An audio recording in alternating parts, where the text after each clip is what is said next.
shelf. Si vous êtes d'accord, on peut refaire une ovation à Guillermo del Toro.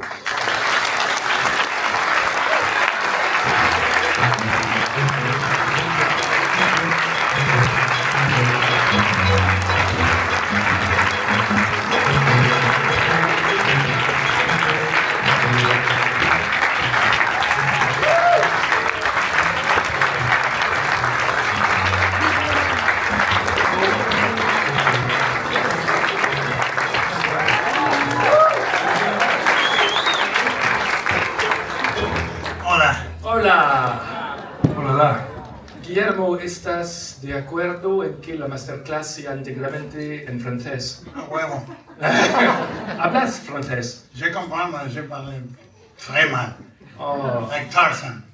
très triste. Me want that. Okay. Yeah. So we are going to move to English, if you wish. Yes? So please, Guillermo, please let us know, how does a child in Mexico in the 60s and 70s become a film music addict? Well, the first record I bought in my life was Jaws. Second record was The Godfather. And to this day, I 90% of the time listen to scores. When we paint model kits on Sunday, we're listening to scores. And I adore movie music. I think it's an art form that I love movie music and I love illustration in part for the same reason. Because some people say, well, that is, illustration is not art, or movie music is incomplete without the image. And it's not true. And if you listen to movie music, you evoke, when I was a kid, you didn't have videos, you didn't have the movie for 6, 10, 20 years. And the only way you could visit that movie again was to close your eyes in a dark room and listen to the LP. So that's what I did, and most of my records are still movie music. And I think that there's a coincidence. Many musicians that I admire, Alexandre, John Williams, Jerry Fielding, Quincy Jones, come from jazz, because I think the modern notion of a score is to riff with the images, for me. You have to not be the sole author. You have to be nimble, and you have to pick up where the sax leaves, you can pick up with the drums. And with Alexandre is where I have worked with many composers, but only Alexandre looks like a composer. When you see him come in, it's like, that's a composer, motherfucker. But also the thing is, when we started talking, and you see it with Birth, you know, Jonathan, I think the first part of the composition is the camera. And that's the first note of music. And Alexandre, I send him dailies, I send him early assemblies from the beginning. I edit the film silent, because I don't want to fall in love with a temp or not at all. And Alexandre starts talking to me about the camera. When we were doing Shape of Water, he said that the camera moves like a wave. We have to capture this feeling, because the movie is trying to talk. Yeah. The movie is trying to talk. It's already moving, but it's trying to talk. And then the voice comes with the music, and the composition starts with that. Yeah. We'll see some clips, of course, of The Shape of Water in a few moments. Alexandre, you belong to the same generation as Guillermo, so you were also much younger. He is. I'm thinner. You were also quite obsessional with your soundtrack collection, because you must imagine life before internet platforms, DVDs. As you said, listening to the soundtrack album was the only extension to the film. Yeah, we had wigs and all these things, yes. But we talk, I mean, like when we talk about a composer, we don't talk to evoke it, we can talk about Georges Delarue, whom we both admire. For me, if I'm ever buried in public, I want La Bepri playing in the background. But we really have that in common. We have that, and I always use the wrong terms musically. I say staccato, ostinato, largo, larghetto.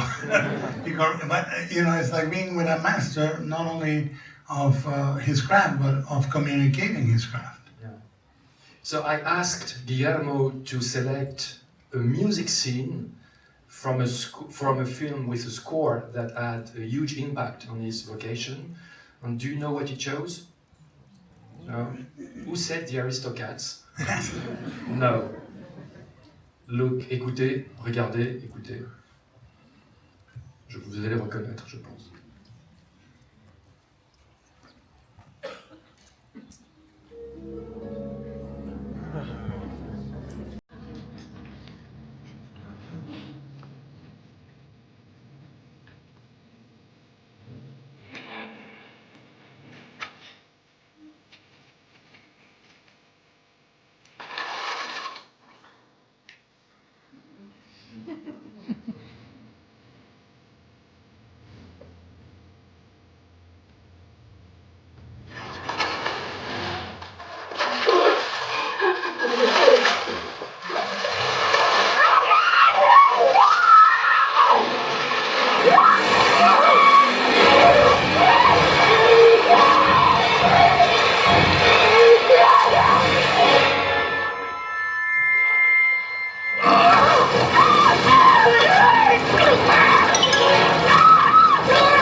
Why was that score so important? The melding of those two artists, I think the secret, of course, Spielberg has a huge DNA of music from his mother.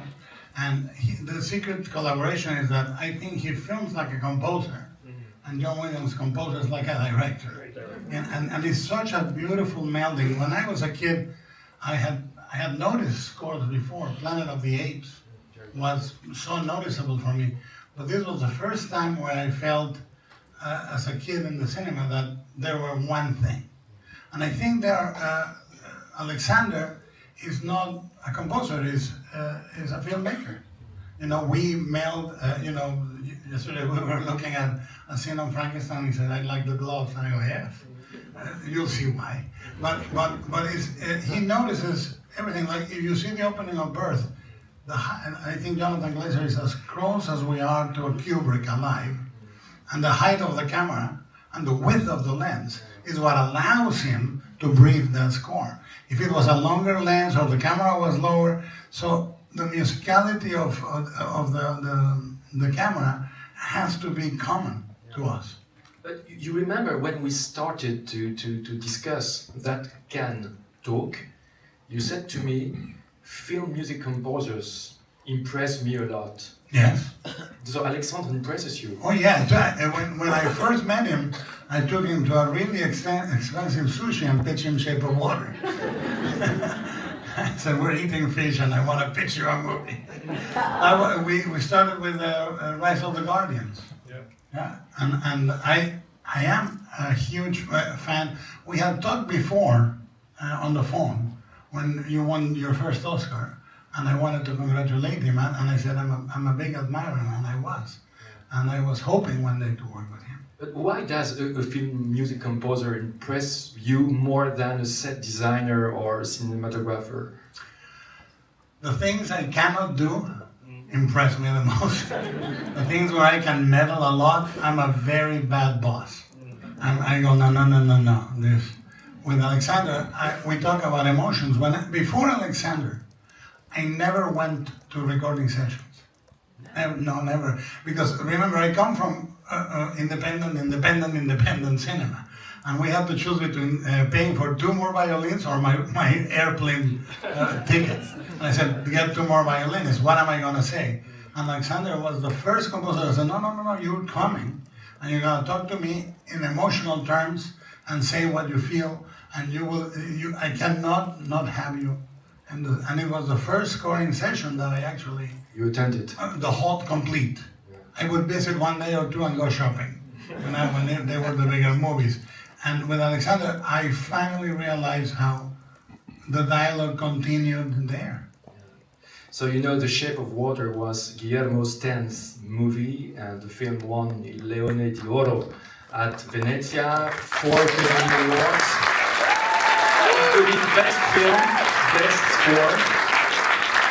Alexandre, I just wanted to ask you, do you remember your first or your founding impression in front of the film, The Shape of Water?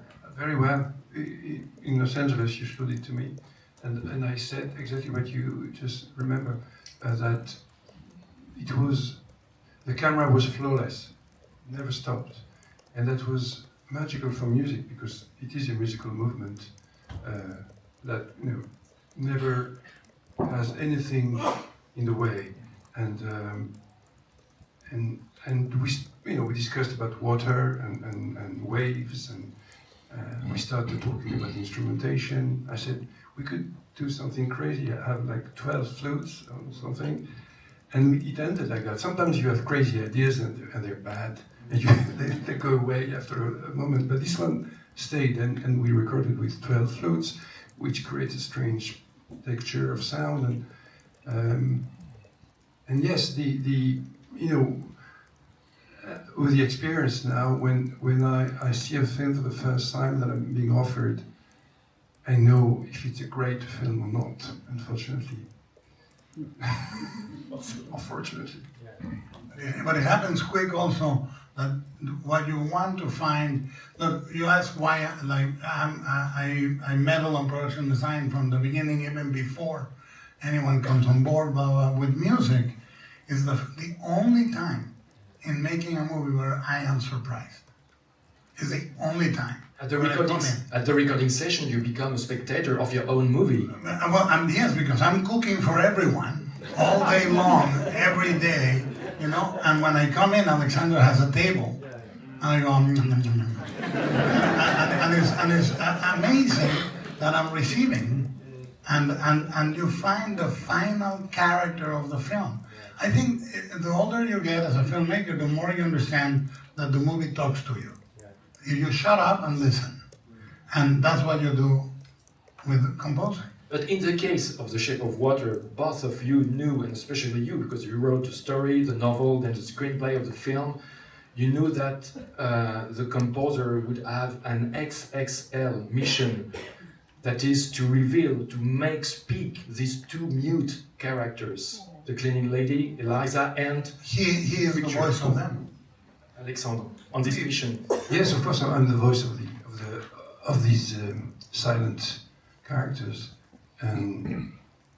but it's important to understand that when we are in the same room together, there's no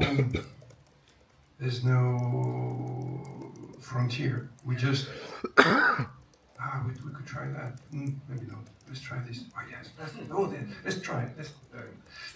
It's a real exchange of artistic ideas, and that's also part of my role here, to be able to hear and respond. To a duet of artistic ideas. But you sometimes disagree, I suppose. Yes, we do. Yeah, but that's the beauty of it. I mean, when two people agree, one should leave. The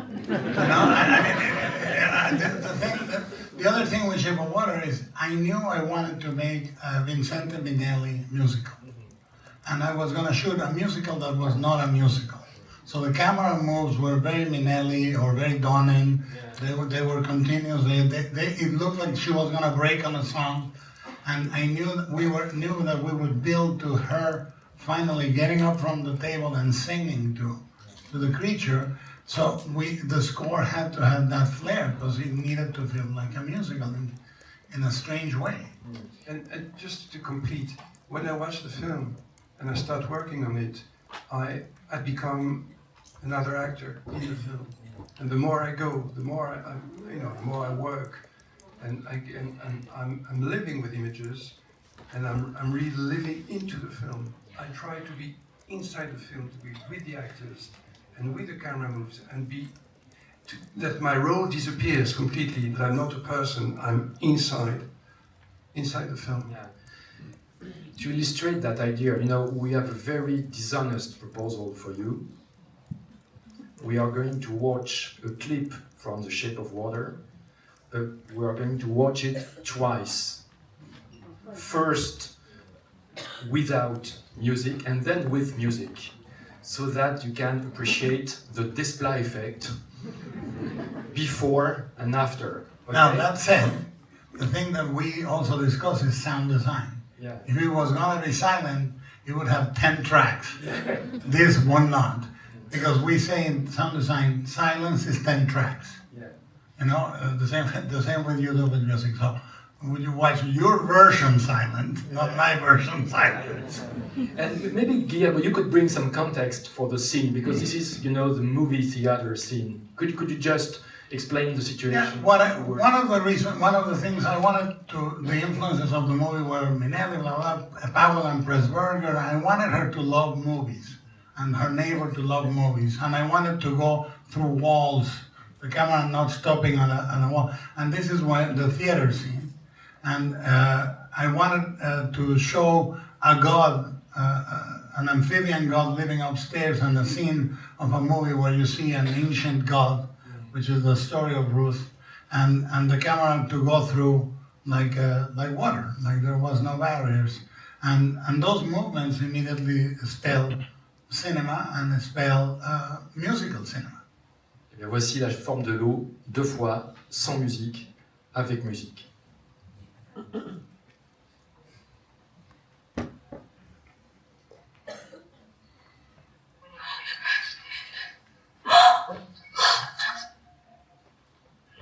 Don't worry about me, I'm fine. Believe me, I'm fine. He ate Pandora. Wasn't his fault. He's a wild creature. We can't ask him to be anything else. Eliza, go find him. Go. Go. Go. You're lucky.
I stayed awake as long as I could. But, I'm not even mad anymore. Is he all right? You sure? Where you going? No. Okay, don't play with the kitties. No. Don't play with the kitties. I'm not angry.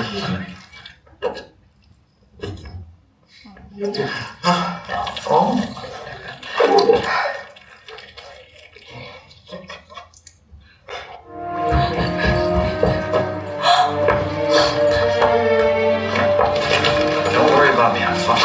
Believe me, I'm fine. He ate Pandora. Wasn't his fault. He's a wild creature. We can't ask him to be anything else. Eliza, go find him. Go. You're lucky.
I stayed awake as long as I could. But, I'm not even mad anymore. Is he all right? You sure? Where you going? No. Okay, don't play with the kitties. No. Don't play with the kitties. I'm not angry.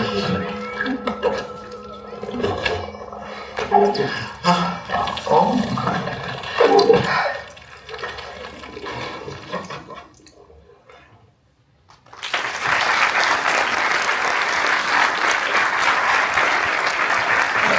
That is what I mean. Alexandre, one of the things he's more interested in is what is the sound design. And he says, can I come out of this or can they take over here? Yeah. And there wouldn't be silence. We would be coming out of something or going into something. But Alexandre, in front of such a scene, how does the music idea come to mind? Does it start with a music phrase, a harmonic sequence, a rhythm?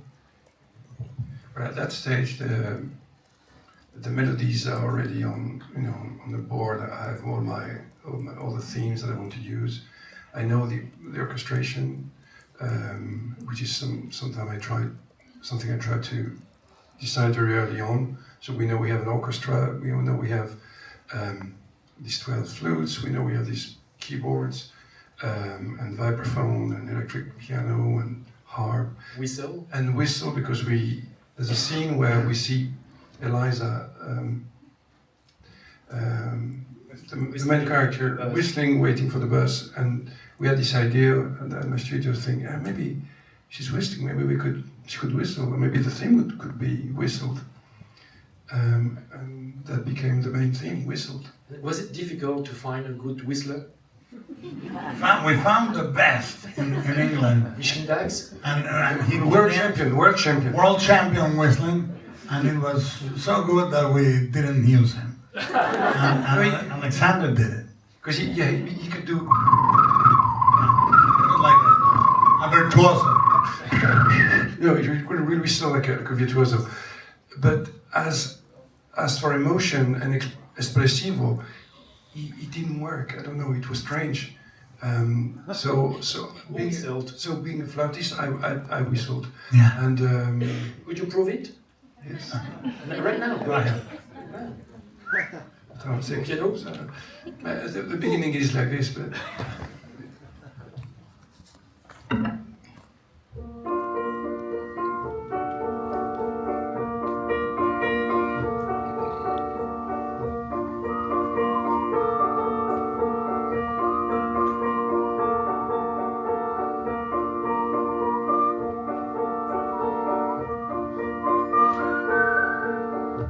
Bravo!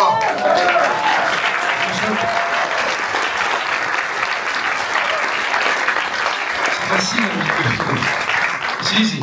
See?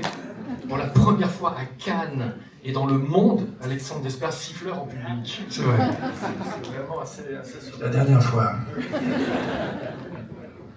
But Alexandre, you mentioned the word key. La tonalité? Yes. What's the connection between a scene by Guillermo and a specific key?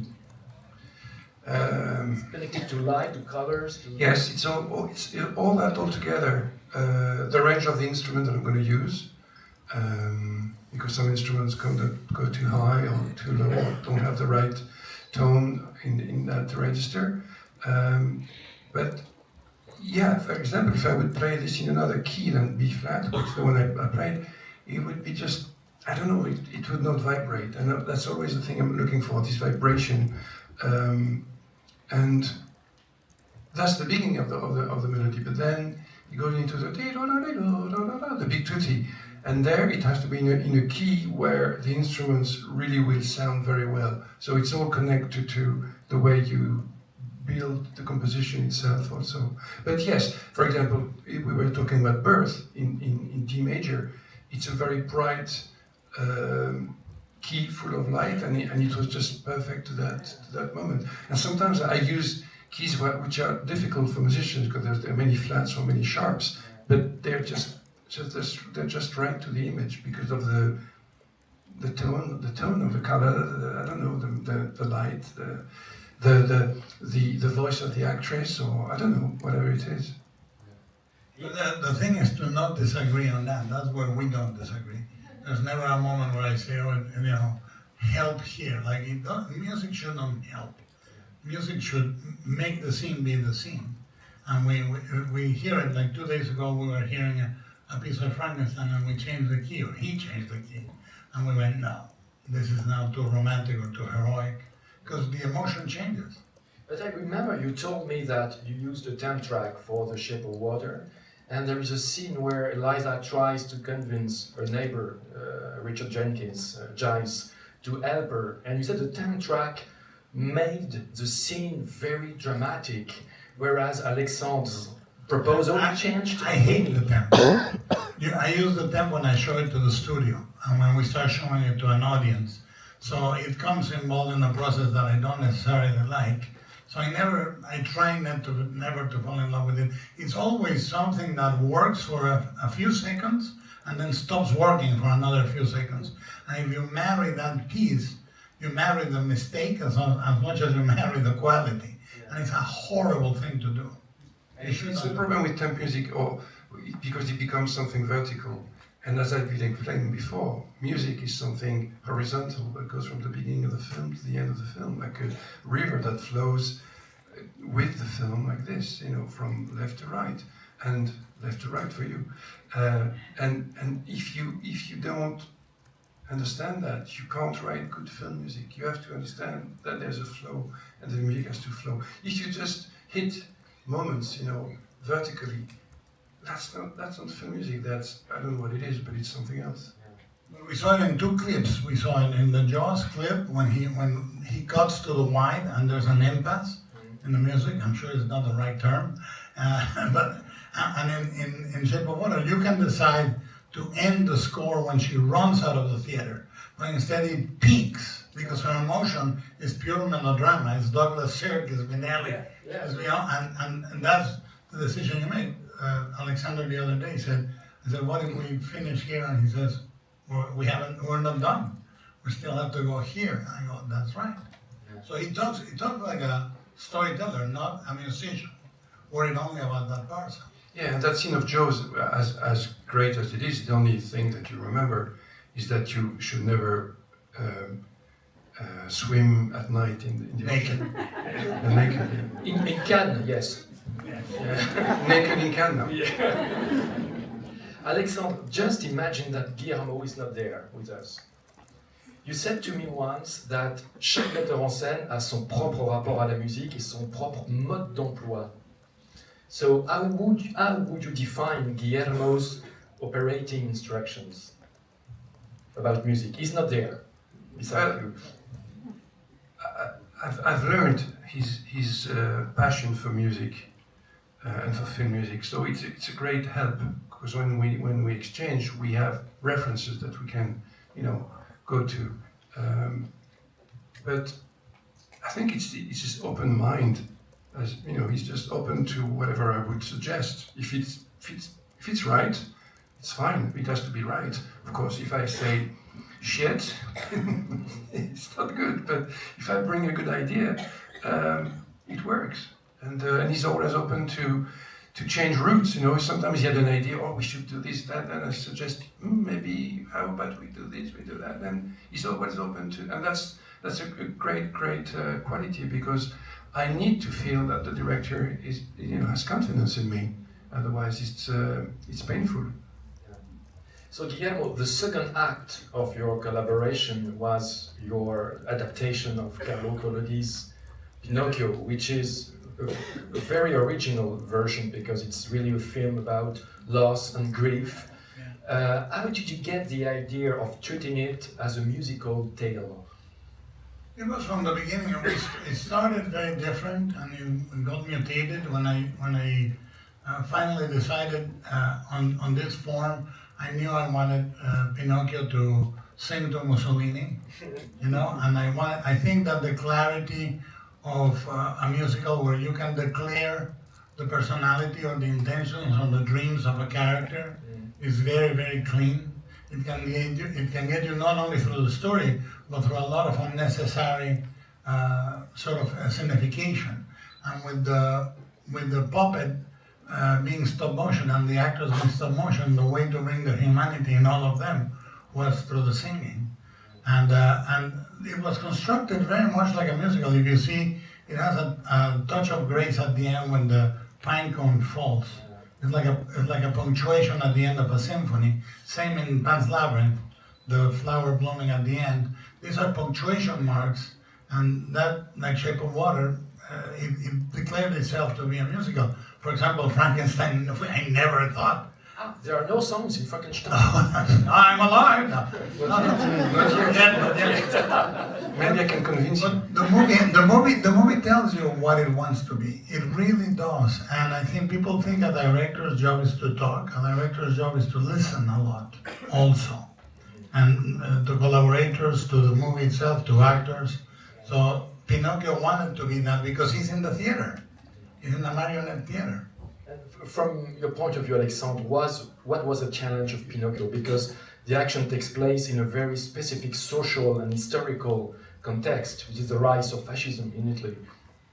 Well, yes. In many movies, I try to not be too close to the period of the film, but for this one, it seemed just not right to go too far away and write pop songs that would be completely disconnected to the time. So I think we decided very early on that it would fit a more 1920s, 30s kind of orchestration type of melodies. And the challenge was that there were many songs to write ahead of time, many months or a year before. It was COVID time. We had to sometimes record from abroad. I remember the little boy who was recording Pinocchio. He was in his bedroom in London, and I was coaching him. Christoph Waltz was somewhere in Los Angeles. Ewan McGregor was in his garage. But the challenge was mostly artistic, to try and have a continuity with all the songs and make the score marry with all these songs and use some of the themes or not. And yeah, it was a complex, complicated machine. And you paired, for the lyrics of the song, you paired Guillermo with Robin Katz, a sidekick from your early career. Well, when we started talking about the songs, Guillermo had written some lyrics on the script, and it became the kind of blueprint at the beginning of the writing of the songs. And I brought in my old friend Katz, who I had written songs with in the past to help. Which ones? Oh, Mon Bateau. You know Mon Bateau. You know Mon Bateau, I saw it on YouTube. Yeah, big success. J'ai oublié, ça faisait comment? Je ne sais plus. Donc, il faut un ténor, je ne suis pas ténor. Et c'était un cha-cha. C'est ma période afro-cubaine. Part of the decision was, because it was COVID, part of the decision was availability of lyricists. We were talking to Beck, the rock star, and he was really hard to schedule. And I said, who's always around? Me. So we went at it with the song My Son. Yeah. And that was successful, and I thought, I'm a lyricist. You are a lyricist. I'm not. Yeah. So, Alexandre and Katz, we would discuss the main ideas, and then they would go away and work on the rest of the song. So, je le dis pour la technique, on va aller tout de suite à l'index 8. We chose, for illustrating the songs of Pinocchio, Ciao Papa. Yeah. Could you sing it, the first No. You said you accepted. But you were serving me ice cream, I lied. I'm not doing it. You're not a great singer. No. Are you disappointed? Oh, Papa, mio Mio papa, voilà. Très bien. No, Basta. that's it, it's opening. No, but the spirit of that song was so important because, like Frankenstein, for me, it's a story of fathers and sons. Yeah. And to say farewell was such a beautiful feeling, and I think the song captured it. And father and son is the spine of all your movies. Yes, unfortunately so. Yeah. Ciao Papa de Pinocchio.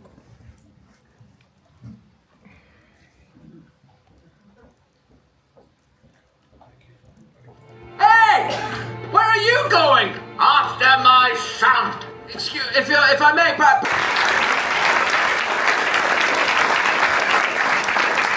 Guillermo, you had the songs, of course, on the set. So having the music, you know, filming on the music, does it change the animation process? Yeah, the animation is based on the soundtrack first. We record the actors on what is called a scratch track, and the songs, of course, need to have that emotion. And I think that's what I value in Alexandre and I have in common with him. There is a thing when I was raised Catholic, it was called a state of grace. What it means is, for me, emotionally, we have an innocence that allows us to get emotional. I think that a lot of art is meant to be objective and distant, and we share the knowledge that art is emotion. I'm Mexican, so I'm extremely emotional, but Alexandre and I share that bond where the meter we use for the final themes and all that is, I say, I haven't cried. Until I cry in his studio, we don't rest. And I think that's a very open, sincere, and risky thing to do these days, because I think emotion is the new punk. It's something people don't risk, and we risk it.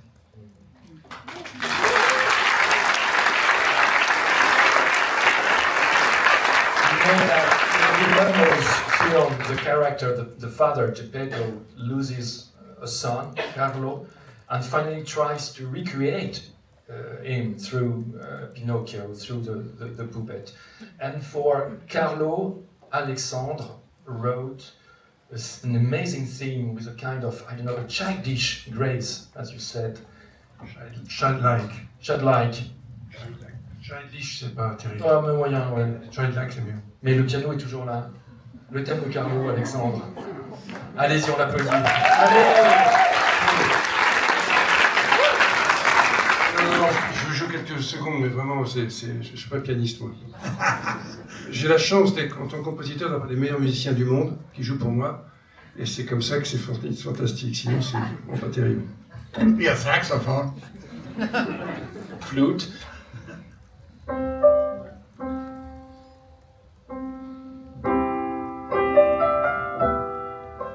Ça?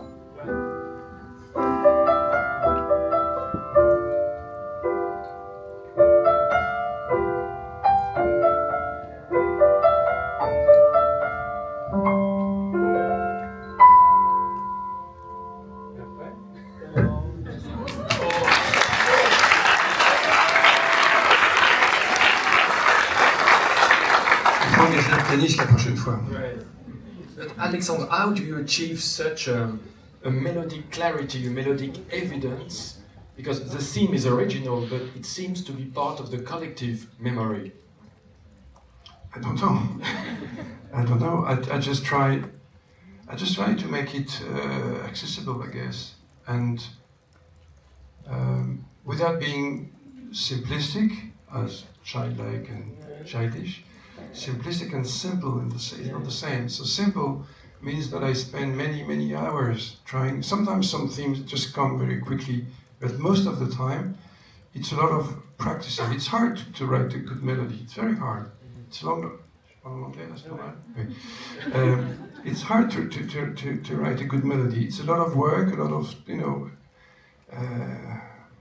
tries again and again until you find the right shape, the right chord changes. You sleep with it, you wake up with it until you find the right thing. But when you write a melody, you want everybody to be able to sing it. So and at the same time, it has to fit the character that you're writing a theme for. I don't know if you remember that. I wrote the score of a movie called Philomena for Stephen Frears, and it's the story of a nurse. The woman was a nurse. So a woman who was quite simple and who worked with her hands all her life. And so I started writing a theme, and it couldn't be too sophisticated or too elaborate, too complex. It just didn't work. And I thought about her hands, that she was working with her hands.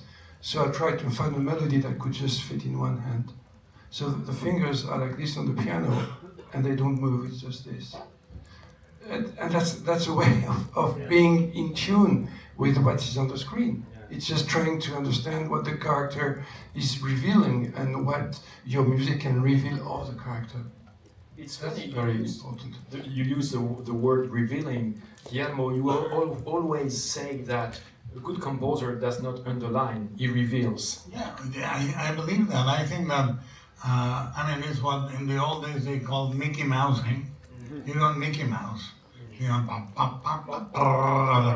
know, it is you supplement, you propel, you deaccelerate. When we are working together, oftentimes I say, I'm going to give you an extra beat on this shot. And I call the editor right there and say, in this shot, add 36 frames, or 12 or 24. But I also learned to breathe with his music, the editing. It's not only one-sided. If we feel that it needs a moment more, we can extend the shot. So I'm not underlining, he's not underlining, we're singing together. That's the thing. It's a jazz. We are riffing. Yeah. As abstract as this sounds, I think a good collaboration is riffing. What could you tell us about the score for Frankenstein? We're working on it.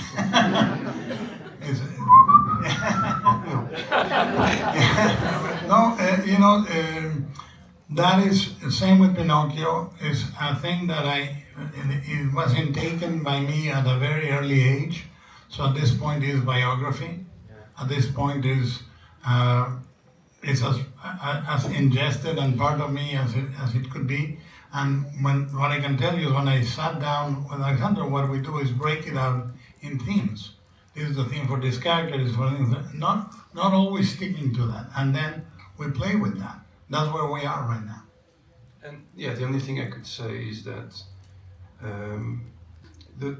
Guillermo's cinema is very lyrical, and my music is rather lyrical too. So I think the music of Frankenstein will be something very lyrical and emotional. That's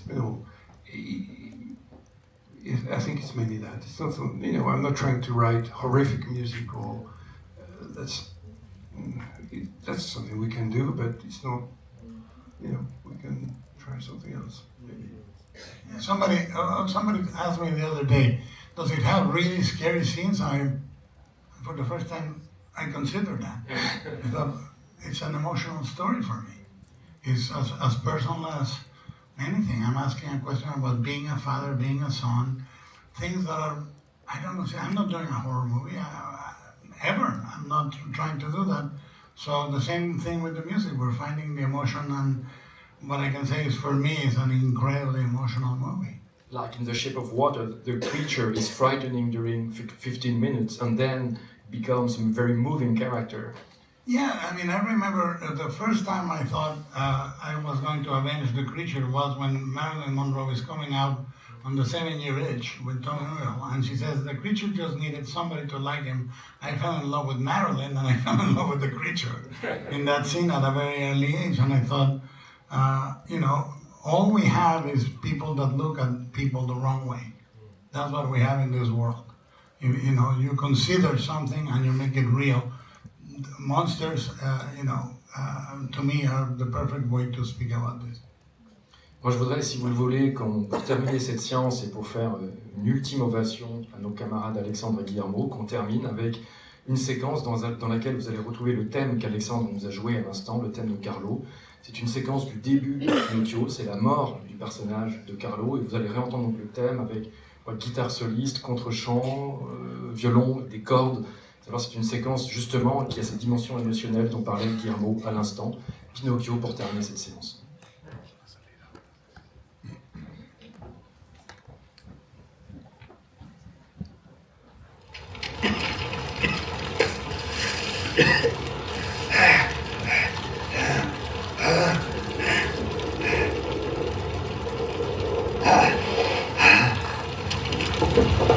No.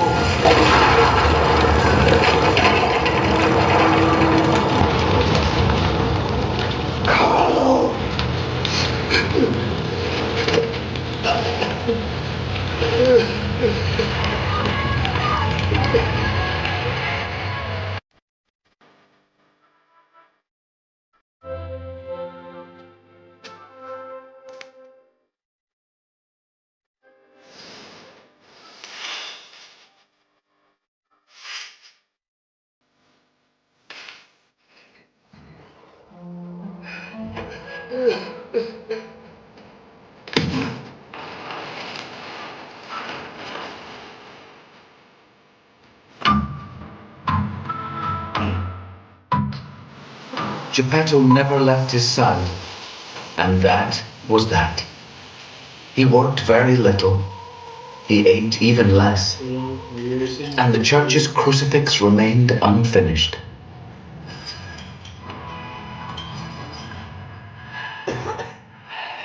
The years passed. The world moved on. But Geppetto did not.